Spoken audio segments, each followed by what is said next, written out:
Hello and welcome to the Jazz Ranch. We're here in the woodshed, I like to call it, with the Yamaha upright. This is where we can practice. We call it the woodshed because we can practice here 24 hours a day. And we don't disturb the cowhands or the cows or the horses or anybody. And it's great to have, and we're very fortunate to have it. Anyway, I'm going to be talking about a Herbie Hancock lick this evening and showing you how he did it and explaining it a little bit and how to relate it to bebop playing. Because Herbie is such a phenomenal musician and plays so many different things and expansive style and such great fluidity in his playing. Yet, we can also hear some bebop in there, which is part of learning how to play jazz really well. So we need to study bebop, and Herbie has that in his playing. So here we go now with a Herbie Hancock lick. Starting out, I want to say that this particular Herbie Hancock lick was taken or transcribed from his solo on the song called All of You from the recording by Miles Davis called Live in Europe. So it's with the Miles Davis Quintet, sometimes recorded probably in the 70s, I'm going to say. But anyway, this particular lick I took out because it was interesting from a point of view I can apply it to a 2-5-1 progression in a bebop context. So it's more like a bebop lick. And when you look at Herbie Hancock's licks and a lot of things he plays, they're so advanced and so complex and so out of the scale and so interesting in so many ways. He has tremendous fluidity in his playing, but this is an interesting lick that you can apply and use in a 2-5-1 progression. So I put it into a 2-5-1 in the key of F. So I've put it G minor 7, C7 to F. So here's the lick.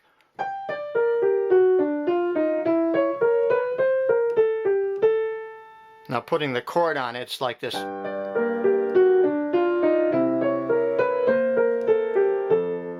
Then if you turn it around and repeat it.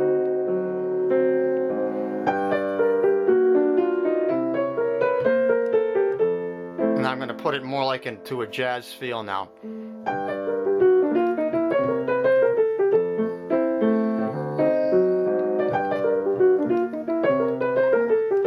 So there you have it. Now let's look at it from the G minor. Now we're going to just translate this lick, what it is. So it's going down, it's arpeggiating a G minor chord, like that. 1, 5, 3, flat 3, 1, then a sharp 7, 5, flat 7, then that's the augmented fifth, and then approaches a C7 there on the third. So you see, that's how it approaches the third. That's what we're interested in there, is the approaches, the target tone and how it's approached. Now from the C7 it goes C7, flat 9, flat 7, natural 7 up to 1, and then flat 7 again, then 6, 5, and then landing on the F major chord there on the third. So that's the analysis of the line, and now I have it written out for you in all 12 keys so you can study it that way. But I have other things I want to do with it. We'll continue. Of course, the first thing is you have to like this lick in order to practice it. If you don't like it, then you're not going to practice it. So main thing is to start out and just very slowly play each note slowly, emphatically. This is how I practice it. And I also practice that type of thing where I have to cross and which finger I'm going to use. So I'm just using 5, 3, 2, 1, then crossing here like that to the third finger. Now you might want to try the second finger. You could do like that, index finger, like that, if it's better for you. In some ways that is easier for me to use the index finger and go like that. But then you have it awkward, so you maybe work on this, like this part. That's important because it has to do with the turning into the approach tones to the target tone. This is target tone. These are approach. So then put them together like. So if you just do that much of isolating certain phrases like this, and that move, now this move, like that. If you isolate those, then they'll be easy to put together like this, like that. See, that's hard. That's the hardest part, is the crossing, I think. And then there to there. Then this up here, like that. That move above and then approaching. So let's do it again. Again. So I go as slow as I have to get it right. Emphatically. I'm going. So I didn't get it right. So now it's starting to happen. Enough times, then it'll start to. Now you can put it to a jazz context. Add the left hand.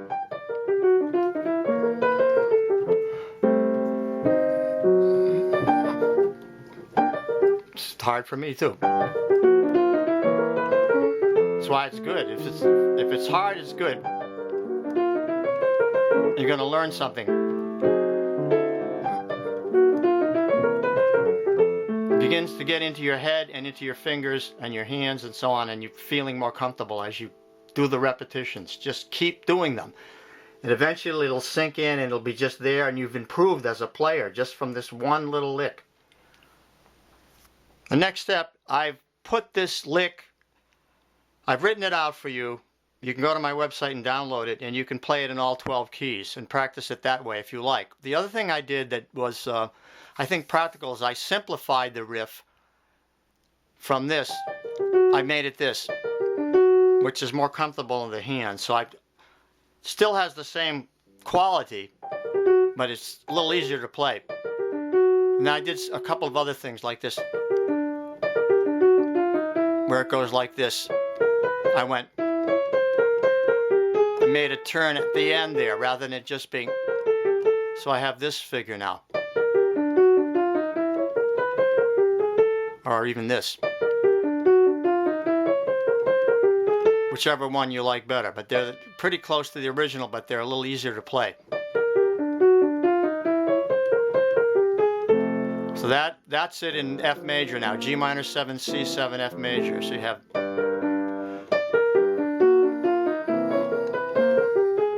And if you want to transpose it to C, I start out with the easiest keys. Like so, F, C, G, B flat, E flat probably, and maybe D. So you start out with, well, we start out with 1 flat. We go to no flats or sharps. Then we go to 1 sharp. Then we go to 2 flats.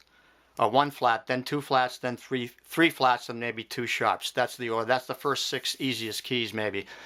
So we'll go F, and then maybe C, and then maybe G here. I didn't get that. Let's get it. Maybe B flat, and maybe E flat, and maybe E would be the last one, like maybe go up here.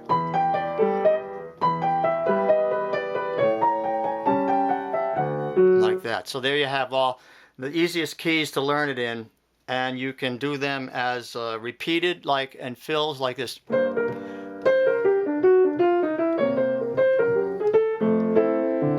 Turn them into 4-bar patterns. Let's do it again.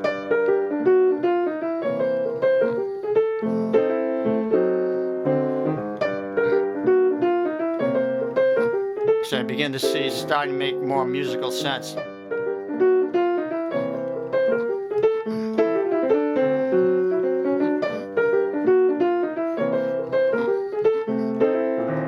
Let's change keys.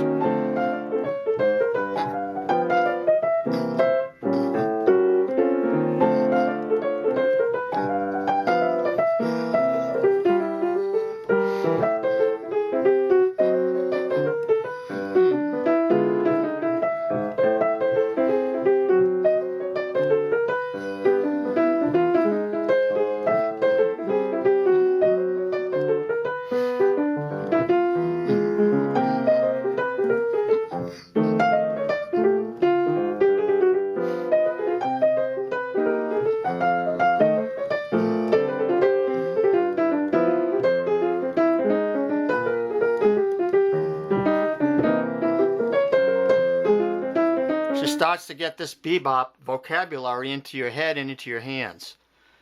It's a fascinating thing. Now, to make this lick practical and useful for learning bebop style playing, we want to isolate the essential ingredients of the lick in terms of approach tones and target tones. So we can see there's the approaching the third of the C7, so, and it's approaching it this way. So let's just take that, isolate that one 5-note lick. Like, what's happening there? Well, it's the whole tone above the target tone, whole tone below it, half tone above it, then half tone. That's the formula. Whole tone above, whole tone below, half tone above, whole tone, half tone below, and then hitting it. So we can use the same formula, like, you know, like approaching the fifth of the chord. That was approaching the third, so approaching the fifth. That's what it sounds like. So you can, like that, and now approaching the root. Remember, it's the whole tone above, whole tone below, half tone above, half tone below. Like, so you have, get a fingering for it, practice that, and then how about the seventh? Like, it would be like this. That's more unorthodox, but all right, so that's the first example. I'm going to give you a second example now. So now you can see how these great lines are broken down into particular phrases and lining them up and attaching them to each other, but they have these ingredients within them that have to do with approach tones and target tones. And so now that I made it more complicated, let's look at the next lick. Now the next lick was this one, or the next idea or example within the lick was this one, right? So that second one there now was on the third, goes up to the flat 9, down to the, so we'll just analyze it from here. So there's the figure. So it's half step above, down to the target tone, then a whole step below. So that's pretty simple. Let's apply it to the other notes in the chord. As the first one, so that approaches the 1. Now let's do it to the 5. Let's do it to the 3rd, right? And then do it to the 7th. So it sounds different for each one, but it's all the same technique. So you can now put these all together, right? You know, like maybe a phrase like that. So now we'll continue with the next example. Okay, so the last little phrase in there was this one. So it was this.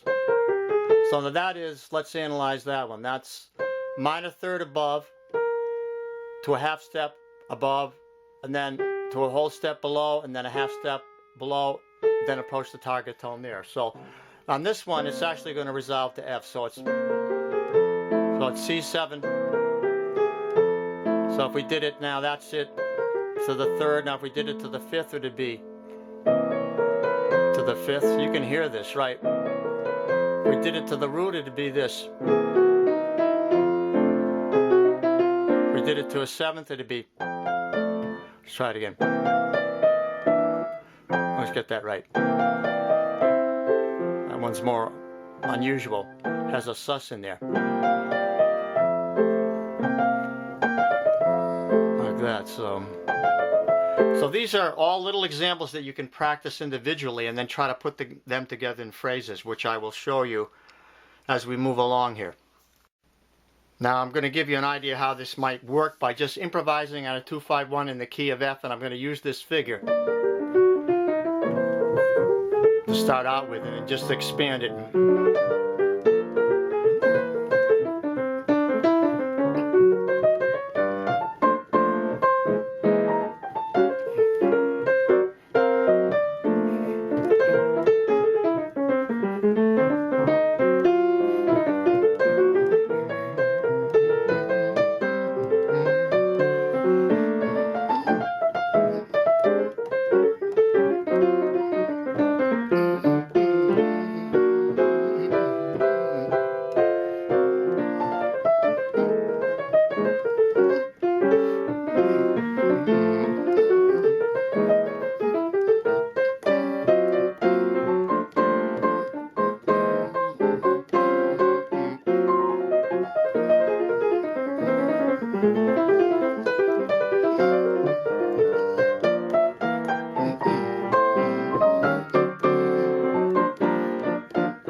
Okay, that's expanding it, but it's in there. You know, without that, it's not as good, I don't think. I'm going to finish up showing you some of Herbie's unique voicings. Now, these came out in the 60s, so they're not unique now, but I mean, they were then.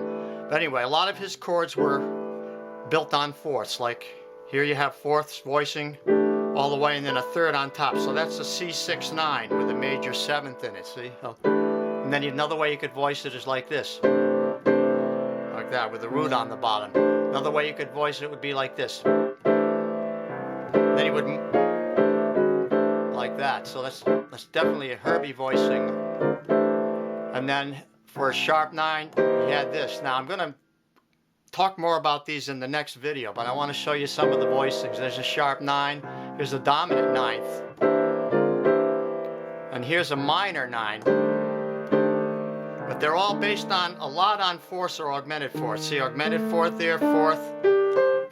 That's also could be an F13 chord based on the root, what the root is. And then here's a C13. That's definitely a Herbie sound. Here it is with a sharp 11 in it. And then expanding it up here like that. And then maybe expand it even more. There may be something simple like this. There's a sus chord. And here's another sus chord with a fourth down there. So these are all printed out for you so you can look at them and study them. I'll talk about them on the next video. But before I do that, here's one more interesting one. Just play a dominant 7th, E flat 7. Put the augmented 5th on the bottom. We have a Herbie voicing. Particularly, you heard this in Imperial Isles and also in Maiden Voyage.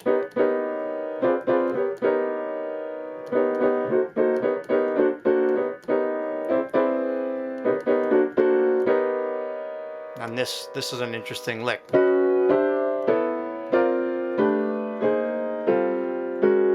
then the variation of it is